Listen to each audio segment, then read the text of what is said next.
Et c'est avec beaucoup de plaisir qu'on va accueillir les représentants de l'ANAMACAP, ainsi que le professeur Gaël Fiard, qui est membre du bureau de l'Association française d'urologie, membre du comité de cancérologie représentante du groupe Prostate, et énormément beaucoup de casquettes, puisqu'elle est aussi professeure d'urologie à Grenoble et chef de service à Grenoble.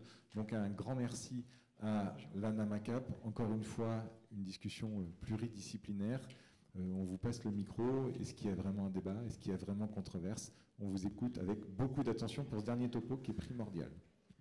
Bon, tout d'abord, merci beaucoup pour votre invitation.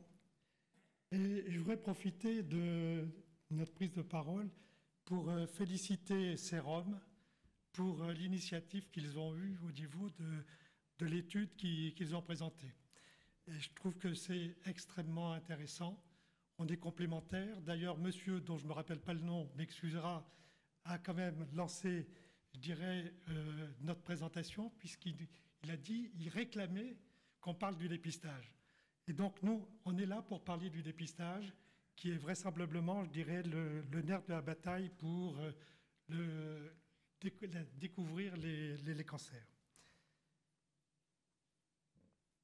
Donc, je vais remplacer notre président qui malheureusement n'a pas pu se joindre à nous, mais il a une expérience quand même qui est assez importante par rapport à tout ça. En 1999, il a été diagnostiqué d'un cancer de prostate avec un PSA de 52 nanogrammes millilitres et un score de Gleason de 9. Donc c'est, autrement dit, un cancer plutôt agressif. Et aujourd'hui, il est toujours là. Il nous a fait remarquer qu'en fait, le PSA a été pratiqué pour la première fois à peu près à cette époque-là. Et lui avait subi un certain nombre de touchées rectales pendant les 4 ans précédentes. Et il en a déduit que finalement, ce toucher rectal n'était pas un outil très, très précis pour déterminer, je dirais, un cancer de prostate. La deuxième chose, c'est qu'il y a quelques semaines, le Europa UOMO, qui est la coalition de l'ensemble des associations qui luttent contre le cancer de prostate, les Allemands ont parlé d'une étude qui faisait ressortir que 3 cancers de prostate avaient été déterminés par un toucher rectal sur une cohorte de 10 000 patients qui, eux, ont été dépistés par le PSA. Donc, il en a déduit finalement que le toucher rectal n'était pas un outil très, très précis, pour ne pas dire pas précis du tout, concernant la détermination d'un cancer de prostate. La deuxième chose qu'on peut dire aussi, c'est que les Américains, après avoir longtemps pas recommandé le dépistage, à la suite d'une étude qui est un peu biaisée, ont dérecommandé le toucher rectal. Il y a un troisième point aussi qui est important, c'est que le toucher rectal, qui touche à l'intimité de l'homme, est quelque chose qui est contre-productif contre, je dirais, la volonté de participer à un dépistage du cancer de prostate, parce que c'est quelque chose qui n'est pas très agréable. Donc, finalement, il y a un faisceau, je dirais, d'éléments qui montrent que le toucher rectal est quelque chose qui n'est pas, je dirais, le meilleur outil pour le dépistage du cancer de prostate. Alors, moi, maintenant, je vais parler de ça, c'est notre président qui parle. Je vais parler de ce que nous, on ressent, les membres de la MACAP. Nous sommes tous porteurs d'un cancer de prostate. Et il est clair que pour nous, le dépistage du cancer de prostate précoce est quelque chose de très important. C'est le plus important parce que ça permet de traiter le cancer à un moment donné où il n'est pas développé suffisamment.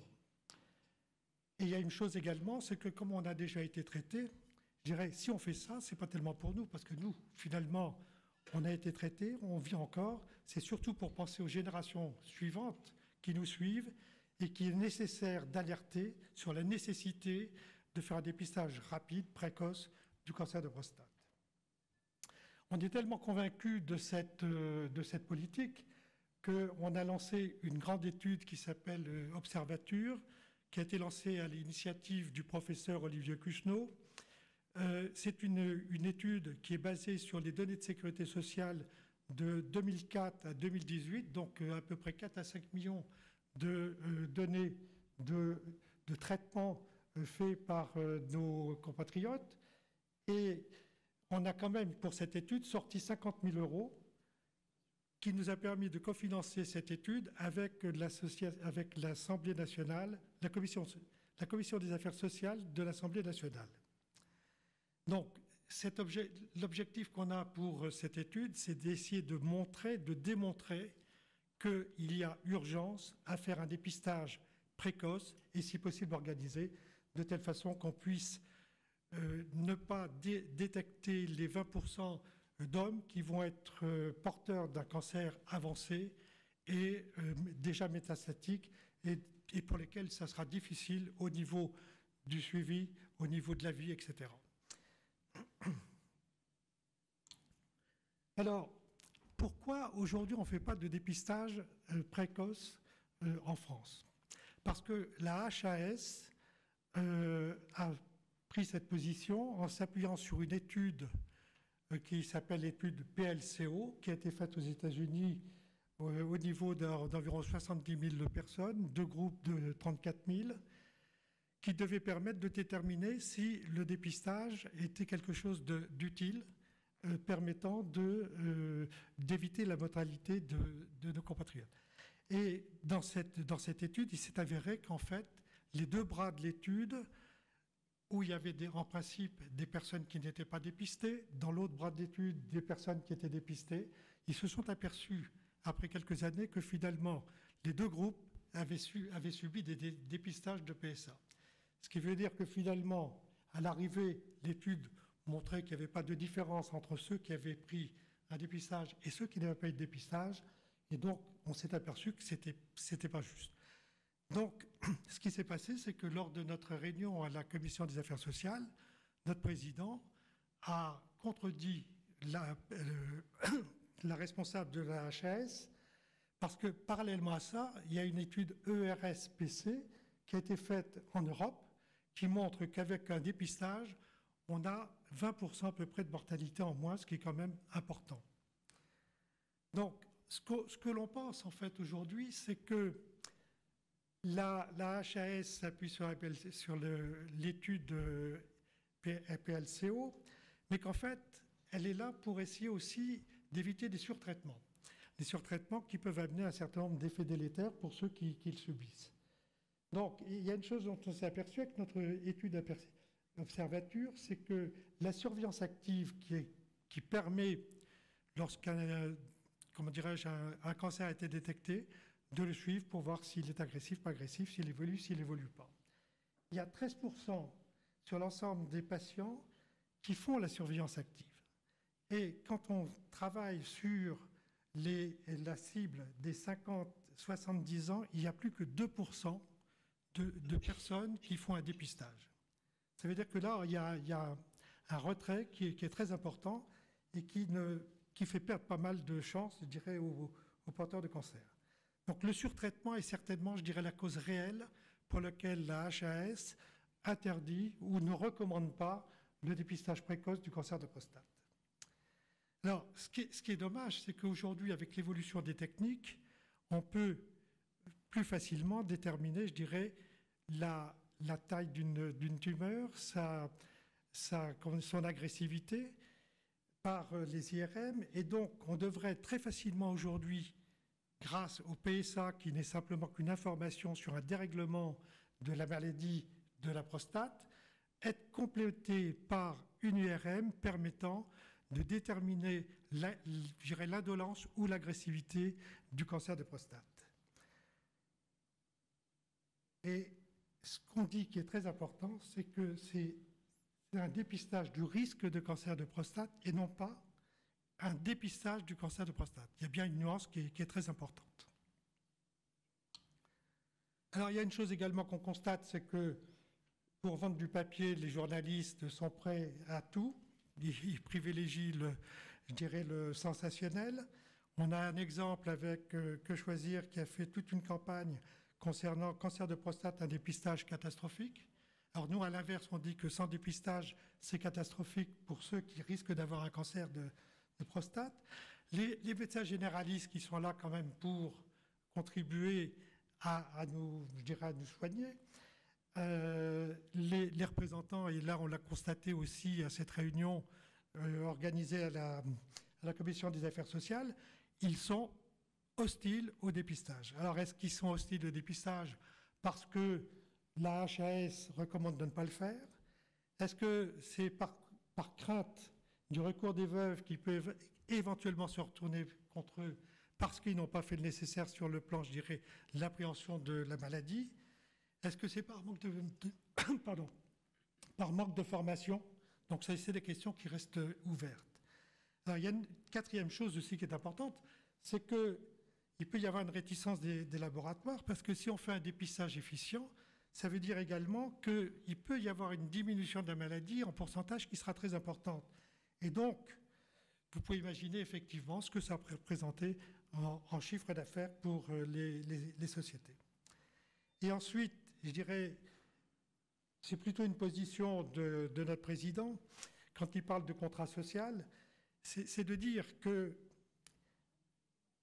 demande à toutes les parties, comment dirais-je, présentes, je dirais les sociétés savantes, l'administration, la HAS, c'est de prendre leurs responsabilités et de prendre en compte la nécessité de faire un dépistage précoce et organisé permettant d'éviter à 20% des hommes d'avoir un cancer avéré métastatique ou très avancé, et donc avec des conditions de vie qui risquent d'être vraiment très, très difficiles. Alors, je vais laisser la parole à mon ami. Voilà, alors donc, pour replacer le cancer de la prostate, c'est 60 000. C'est 60 000 pour les femmes. On a en octobre, on a du rose, on n'a pas beaucoup de couleur bleue. Et c'est un enjeu. Le Lancet, qui est une revue internationale, qui est une référence pour les médecins, dit que dans les 20 ans, ça va être multiplié par 2. Peut-être aussi pour d'autres cancers. Mais ça va être un enjeu absolu et on a des moyens contraints et à un moment, il faudra bien agir autrement. Et il y a des textes donc, qui précisent aussi ces choses-là. Le code de déontologie. Donc le code de déontologie s'impose à tout médecin. C'est le droit de recevoir les soins les plus appropriés. Le code de la santé publique, le médecin, tous les médecins doivent respecter les connaissances scientifiques du moment. Et puis, bien entendu, les spécialistes, si le médecin généraliste estime qu'il faut faire quelque chose, logiquement, il doit envoyer dans le parcours un spécialiste pour aller préciser les choses. Et puis, on a ces recommandations contradictoires. Alors, dans ces temps où les politiques changent, où les Américains nous ont quelque part, et j'ai une compagne américaine, donc je ne fais pas d'anti-américanisme, mais on nous a imposé une étude qui était biaisée, alors qu'il y avait une étude européenne qui montrait 20% de mortalité en moins. Il y a quand même de la contradiction. Et il y a des malades qui attendent des soins, et voilà. Donc, dans cette légalité du dépistage, un médecin se doit, si le malade le demande, de prescrire un test. Et il ne peut pas le refuser. S'il y a une crainte, et si on est dans les âges, sachant que l'enjeu, c'est 50-65 ans, où les gens ne sont pas dépistés, puisque le l'âge moyen de dépistage, c'est 70 ans en moyenne. Et le cancer est passé de 69 ans dans nos connaissances à 65 ans, ce qu'on a vu. On nous promet multiplié par 2. Et on va avoir, et les gens, on a 20% de métastases qu'on pourrait, alors je me retourne vers les sachants, qu'on pourrait ne pas avoir. Donc il faut, et ça amène, en termes humains, et même en termes économiques, in fine, des ressources terribles, qu'on n'aura peut-être pas plus les moyens si on ne change pas notre façon de voir. La jurisprudence, il y a eu aussi une affaire qui a montré qu'un centre de santé avait proposé le PSA, le médecin traitant n'en a pas tenu compte. Pourtant, c'était des obligations, puisque, comme on l'a dit, le patient demandait, donc le test aurait dû être fait, il n'a pas été fait. Voilà, conclusion, les médecins sont déchargés de l'assurance du risque de prostate en raison des recommandations de l'HAS, mais le juge ramène à la raison. Alors je vous laisse lire. Ce sont les PSA, les Gleason 6, c'est l'enjeu. Vous savez, il y a une classification anatomopathologique. Alors, il y a la classification radiologique, les pirates, la classification anatomopathologique, et les Gleason 6, c'est là où, à part des cas, on l'a vu hier, dans quelques cas, 5% des conditions particulières, normalement, ce n'est pas une chirurgie, ça peut être une surveillance active. Et on a vu les gens de 50, 65, 70 ans parfois être opérés. Ça existe aussi en Gleason 6. Et normalement, dans la majorité des cas, ça pourrait être une surveillance appropriée avec un timing approprié.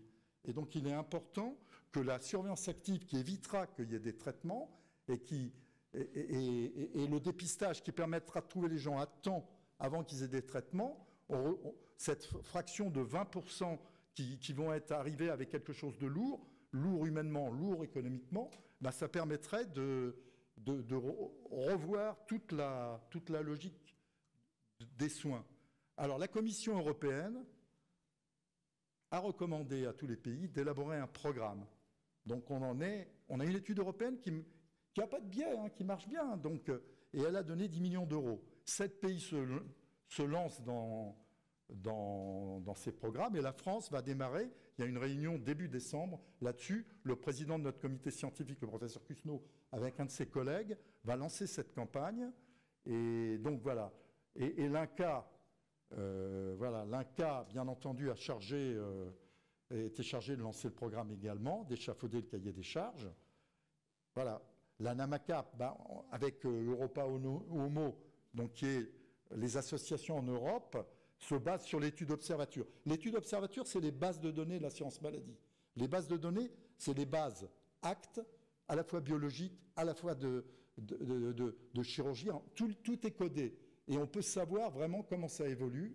Et on peut savoir à quel âge c'est dépisté. Et elle démontre qu'il y a vraiment une lacune au niveau une lacune de proactivité, si on peut dire comme ça, sur les âges de 50, 70 ans, et que si on dépiste tard, il y a beaucoup déjà qui sont trop avancés, et puis on arrive un petit peu après la bataille. Donc, il faut changer de paradigme. Donc, faut le... Alors, vous savez que dans le cancer du sein, dans le cancer du côlon, il y a un organisme indépendant qui envoie des papiers, et après, avec des campagnes d'information, pour sensibiliser et faire les dépistages. On pense que ça pourrait être un moyen qui dédouane, qui enlève rien à personne, où le généraliste pourra abonder, il aura son rôle, tout le monde pourra avoir son rôle. Ça serait probablement, pour le président et pour nous, une manière de sensibiliser sur les enjeux futurs. Autant de cancers de la prostate, on n'en parle pas, que le sein. Et puis le futur est quand même pas... on aura un problème. Alors j'espère qu'on n'aura pas sélectionné les malades un jour, mais si on a beaucoup, on aura quand même des difficultés. Les urologues, bien entendu, nous souhaitons, et ils le font de plus en plus, c'est d'aller sur l'assurance active. Si on peut surveiller un cancer, si on le dépiste tôt, ou qu'on fait un diagnostic précoce, on pourra mieux le surveiller, et on sait qu'un sur deux aura besoin d'un acte un jour. Et par rapport à l'espérance de vie, bien entendu, ça a une importance. Et s'il y en a un sur deux qui n'a rien dans sa vie, c'est quand même mieux que d'avoir des dysérections, des incontinences, etc. Et puis on a des perspectives assez extraordinaires. On a vu sur les médicaments aujourd'hui, et on l'a vu aussi sur la theranostique. Donc c'est la possibilité, avec des éléments radioactifs, mais ça, pour l'instant, c'est dans la ligne plutôt des cancers évolués métastatiques, mais on espère que ça ira en ligne avant, d'aller cibler avec le PET scan, PMSA, qui est un examen très précis, qui peut localiser les métastases, et puis quand c'est nécessaire, quand elles sont dans des indications précises, quand c'est dans les indications, aller bombarder le cancer là où il est, les métastases osseuses ou autres. Donc on a vraiment des choses, et c'est des traitements formidables mais coûteux, et si on ne diagnostique pas, on aura un moment quelque chose qui ne pourra pas marcher. Donc voilà, la prise de conscience. Bon, ça, je laisse notre président, nos enfants nous considèrent comme des sots de ne pas avoir compris que le PSA... On n'a jamais dit que le PSA, c'était parfait. Mais c'est quand même... On a le doigt mouillé et on a le PSA. Moi, je préfère le PSA que le doigt mouillé. Et donc, le PSA, c'est un test d'orientation. Mais effectivement, de risque, mais ça n'est pas... Voilà. Et puis il y a des... le professeur Cousineau a dressé le tableau, hein, donc bien entendu, selon les taux, on voit les risques. Bien entendu, il y a la dynamique aussi qui est très connue du taux, si ça augmente vite. Ça, c'est un indicateur qu'on nous a dit qui était important. Et là-dedans, ça permettra de situer quand le risque devient, avec l'IRM, beaucoup plus prégnant, et avec les pirates de la classification, quand elle est 4-5, de savoir qu'il faut agir.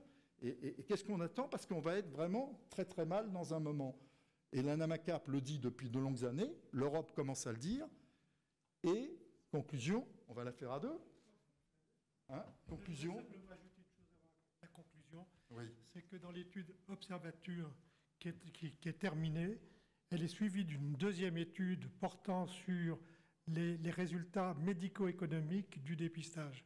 Donc ça, c'est important parce que si ça démontre que le dépistage est très important, ça permettra d'abaisser la mortalité, d'abaisser les invalidités qui sont corrélées finalement au problème de l'enlèvement de la prostate, parlons clair, et surtout d'économiser, je dirais, énormément sur le plan de la sécurité sociale. Et donc, nous donner quelque chose d'un côté et faire des économies de l'autre, ça peut être quelque chose d'intéressant pour l'ensemble des hommes. Mais ça coûte 2 à 3 milliards à la fin, et le test vaut 10 €. Donc si on arrive à dépister plus tôt, à avoir moins de cancers avancés qui soient avec peut-être qu'on utilisera les deniers, surtout si c'est multiplié par 2, qu'on utilisera les deniers un peu mieux et que ce sera soutenable comme ils disent. Voilà, donc la conclusion. Alors la conclusion est simple. Comme d'habitude, la France est à la traîne. On a 7 pays de l'Union qui lancent des programmes de dépistage pour le cancer de la prostate. En général, ce sont les pays plutôt du Nord. Par contre, la France a quand même pris conscience, je dirais, de notre retard et de la nécessité d'avancer en lançant un programme PAIR, qui est donc un programme qui est le lancement d'un programme intégré de recherche sur le dépistage du cancer de prostate. Donc, c'est la HAS qui a demandé à l'INCa de faire cette étude. Quand je dis étude, c'est au départ plutôt un appel à projet. C'est-à-dire que le 9 décembre, l'INCa va lancer ce PAIR prostate et va faire appel à des projets permettant de déterminer quels sont les meilleurs outils. Est-ce qu'il y a des bons outils, de meilleurs outils pour faire le dépistage du cancer de la prostate? Ça, on pense que c'est important. Et en fait, là aussi, on joue sur les mots parce qu'on ne parle pas du dépistage. C'est une optimisation en fait. Voilà, je pense qu'on a tout dit. On a tout dit, puis on remercie les urologues de nous soutenir. Oui. Hein, la FUE de nous soutenir. Et là-dedans, on est bien conscient que c'est un cancer et qu'il y a les cancers féminins, masculins, les autres cancers. Mais pour tout ça, il y a des possibilités, on disait tout à l'heure, d'agir tôt. L'hématurie, les signes, si on dépiste tôt. Des pistons. Des pistons. Si on fait pas du piston, et si on dépiste tôt, on peut, voilà, on aura tout le monde y gagnera. Oui. Et surtout les patients. Et c'est surtout les patients. Je pense que c'est surtout pas nous, c'est surtout ceux qui viennent. Oui, parce que leur éviter finalement des cancers violents.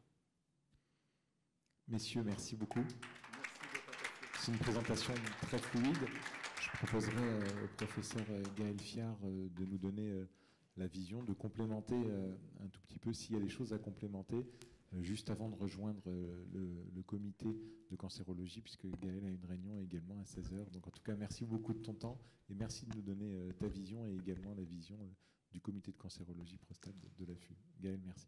Merci Julien pour l'introduction. Et vraiment, je tiens à remercier et féliciter les deux associations Sérum et ANAMACAP pour la clarté de leur présentation, la clarté de l'exposition des enjeux. Et je crois que je rejoins à peu près tout ce qui est écrit sur vos diapositives, et notamment un élément très intéressant que vous avez mentionné, qui est cette utilisation du PSA plutôt comme facteur de risque que comme outil de dépistage oui-non. C'est vraiment un outil qui va nous permettre de savoir si certains hommes, à partir de ce dosage, sont à risque d'avoir ou d'avoir un jour un cancer agressif du cancer de la prostate, pour sélectionner des hommes chez lesquels on va poursuivre les explorations. Alors, est-ce qu'on a besoin d'un dépistage du cancer de la prostate? Je crois que les deux présentations l'ont clairement évoqué. Le cancer de la prostate ne donne pas de symptômes quand il est à un stade précoce. Donc oui, bien évidemment qu'il y a besoin d'un dépistage du cancer de la prostate pour le détecter à un stade où on peut le guérir avec un minimum de séquelles. Il n'y a pas de discussion là-dessus. Et en réalité, ce qui pose problème, ce n'est pas le dépistage, c'est effectivement cette problématique du surtraitement. Puisque aujourd'hui, et je rejoins l'avis des deux associations qu'on a vues aujourd'hui, à mon sens, aujourd'hui, on ne peut pas proposer de programme de dépistage systématique du cancer de la prostate en utilisant la manière dont on fait le diagnostic et dont on traite le cancer de la prostate. Parce que je vous rejoins, et la communauté urologique vous rejoint, sur le fait que le risque de surtraitement serait probablement trop important. Et je vais terminer, parce qu'on ne va pas parler très longtemps, la réunion a beaucoup duré, je pense que tout le monde est un peu fatigué, mais je voulais vous donner quand même, vous montrer à quel point l'Association française d'urologie vous accompagne, et à quel point finalement, oui, on a peut-être pris un petit peu de retard au démarrage, mais on a des pistes, on a des projets, on avance. Typiquement, là, on vient d'obtenir un financement à hauteur de plus d'1 million d'euros de la Délégation générale de l'offre de soins et de l'INCa, à l'occasion d'un projet qu'on appelle un PHRC, un protocole hospitalier de recherche clinique, pour monter une grosse étude qui vise à réinventer la manière dont on détecte le cancer de la prostate, qui pourrait permettre de répondre à cette problématique du surtraitement, mais également à certaines choses qui ont été évoquées avant, et notamment l'anxiété de ce diagnostic de cancer de la prostate, le fait d'avoir cette étiquette cancer. L'idée de notre étude, c'est simplement de se dire, en fait, la surveillance active, on est tous d'accord pour dire que c'est le meilleur traitement des maladies pas agressives qui ne progressent pas, mais on aimerait qu'elle soit faite avant que l'homme ait le diagnostic de cancer. Et une des pistes pour faire ça, c'est d'utiliser l'IRM. L'IRM, on en a évoqué, c'est clairement le meilleur examen lorsqu'un homme est à risque d'avoir un cancer de la prostate, pour faire la différence entre les tumeurs agressives et celles qui ne le sont pas. Et là, on voudrait utiliser l'IRM un peu mieux que ce qu'on fait aujourd'hui, et faire comme dans d'autres organes, comme le poumon par exemple, où quand on voit une anomalie sur la radio, on ne va pas tout de suite sauter sur cette anomalie pour en faire le bilan, on va se donner un peu de temps, on va surveiller. Si ça progresse, à ce moment-là, ça vaut le coup de faire déclencher des explorations. Si ça ne bouge pas ou voire que ça régresse, on va éviter aux patients des explorations inutiles et désagréables. Donc voilà, donc on est en train de monter en ce moment avec le CCAFU, le comité de cancérologie de l'Association française d'urologie, une grosse étude multicentrique dans laquelle on va évaluer cette stratégie où des hommes avec une anomalie, au lieu de tout de suite se précipiter sur le diagnostic, vont être surveillés. Et si la maladie n'évolue pas, c'est que très probablement c'est une maladie non agressive qu'on n'a surtout pas envie de diagnostiquer avec l'étiquette cancer. Et ces patients seront surveillés. Alors que si la maladie progresse, on se dit que là, on est face à une maladie qui a effectivement un risque de progresser, de sortir de la prostate et de réduire l'espérance de vie de l'homme. Et celle-là, on veut la détecter et la traiter. Donc tout ça pour dire qu'on va vraiment avoir besoin de vous, les associations de patients, dans les années qui viennent. On va avoir besoin de vous pour nous aider à recruter pour ce type d'études, pour convaincre les hommes qu'il faut évaluer ces nouvelles stratégies, parce que ça veut probablement modifier profondément la manière dont on détecte le cancer de la prostate à l'avenir. Et puis on va avoir besoin de vous, parce que si les réponses sont favorables et qu'on a enfin trouvé une solution contre le surtraitement et qu'on peut enfin envisager de mettre en place un diagnostic systématique, un dépistage systématique du cancer de la prostate, on sait que l'enjeu suivant, c'est l'adhésion des hommes à ce programme de dépistage systématique. Et je pense qu'on a un petit peu de travail à ce sujet.